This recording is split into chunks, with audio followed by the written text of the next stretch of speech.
tudo, mas assim, algumas coisas principalmente a versão americana, com Let's Spend the Night Together e Ruby Tuesday, me soam com que os Rolling Stones iriam fazer dali em diante com coisas que eles deixaram de fazer, que me lembram que tem uma sonoridade para mim dos álbuns e tal, Claro. aquela coisa e Tem não sei outra se vocês coisa. concordam.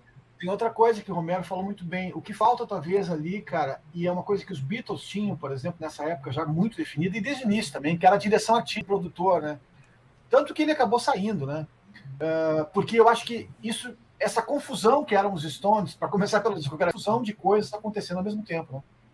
Mas tem um detalhe. Um pouquinho. Como dizem no Rio Grande do Sul.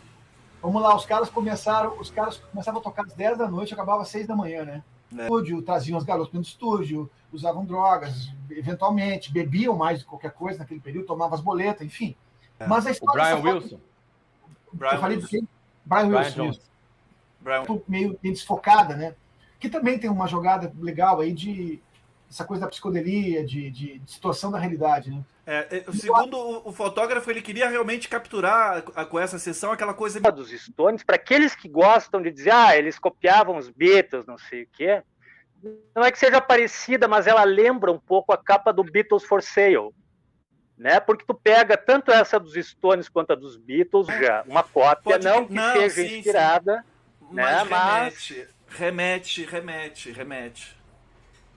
Né, que produzia, era empresário e produzia até ali, produziu todos os álbuns dos Stones. Qual seria o título do álbum e tal? Como eu falei, aí ele respondeu, né, Between the Buttons, que é uma expressão entre botões que significa que estava indeciso, se tornando o título do álbum também. E na própria capa do álbum. Pode ser? Não lembro dessa capa. Aquela banda que a Jenny Joplin participava, tem uma que a capa é um quadrinho. Big Brother. O Crumb, né? E é posterior ao Beatles. É posterior. Esse disco é posterior ao Beatles the Buttons, né? Se eu não me engano. Sim, é 68. Acho que é o 68. Né? O Romero foi embora, falou alguma coisa? Eu não ouvi. O Romero foi Ele ia pegar alguma coisa. Tá. Pegar o disco. Legal. Você sabe que um desenho, ó. E é anterior ao Between the Buttons. Mas ele é só realmente um... do disco ser uma transição, e isso foi uma percepção também dos membros da banda, né? O próprio Keith Richards afirmou que o Between the Buttons foi a primeira vez em que eles tiveram um respiro, né, de materiais. Então apesar de terem bandas que conseguem 3 discos num ano e 3 discos ótimos, como Creedence Clearwater Revival. Mas isso é único.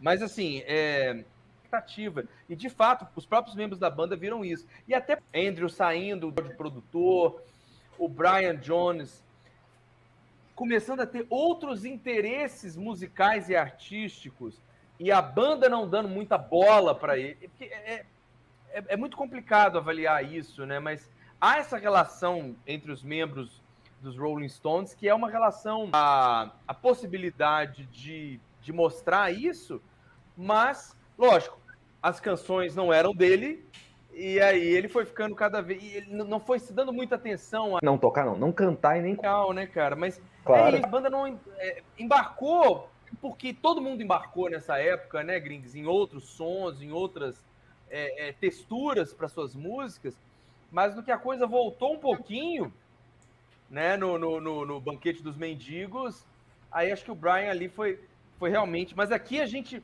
O que é legal, mais uma vez, eu vou fazer mais uma ode a esse disco, mais uma coisa que é incrível nesse disco, que é o disco que mais você tem esses 5 caras aqui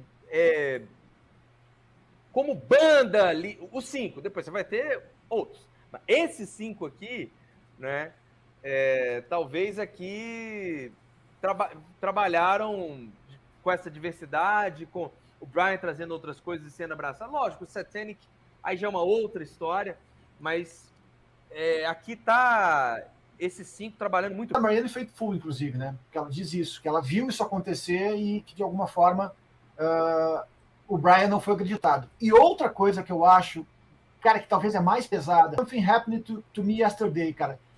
Eles pegaram essa coxa de retalho, que era uma base, fizeram uma conta. Cadê o nosso Deixa eu- quinto membro aí? É porque ele nem brigava por isso, né, Gringo? Voltei. Voltou! Ele era muito da. Ele não É, brigava por isso, ele era pelo muito menos- apático. Sim, não tem. O Brian, né? É. Cara, toda hora cara- saindo dessa live.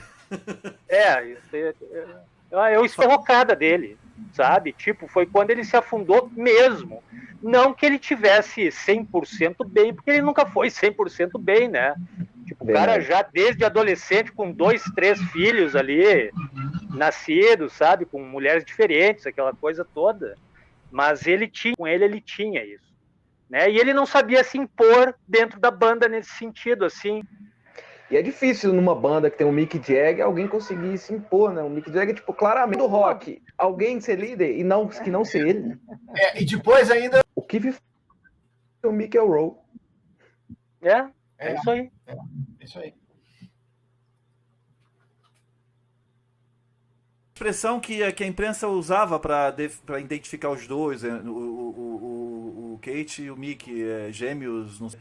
É assim, a gente já conhecia alguma coisa muito de Rolling Stone, de discografia, de coletâneas, de não sei o que, os sucessos e tudo. Quando passamos a nos interessar por música, eu fui ter contato com esse álbum no final dos anos 90, assim, mas eu tava era coletânea que eu tinha acesso. Final dos anos 90, ou virada até já para os anos 2000, que eu fui ter contato com a discografia toda e conhecia. Começa por aí, inclusive. Ah, legal. Mais alguém quer comentar sobre essa... Não, só queria lançamento, né? É. Porque era 89, então tava... Mas pra mim não era bem Stones. Agora, esse disco aí, pra mim, o primeiro disco, e a versão inglesa, não o americano, né? Que o brasileiro... A imagem dele no Brasil ainda é um som do cacete, mono e tal. Sim. Com Eu tenho o mono selo também. azul aqui e tal. E esse outro também mono. Esse aqui, na verdade... Também. Cara, você sabe que eu conheci os Stones muito, muito pelo acaso, né? Eu lembro como se fosse hoje, tipo... Eu tava com a minha mãe assistindo um programa, aí passou a... Fofoca, né, gente? Passou a Luciana Gimenez, ela falou assim, ela foi mulher... Uma figura...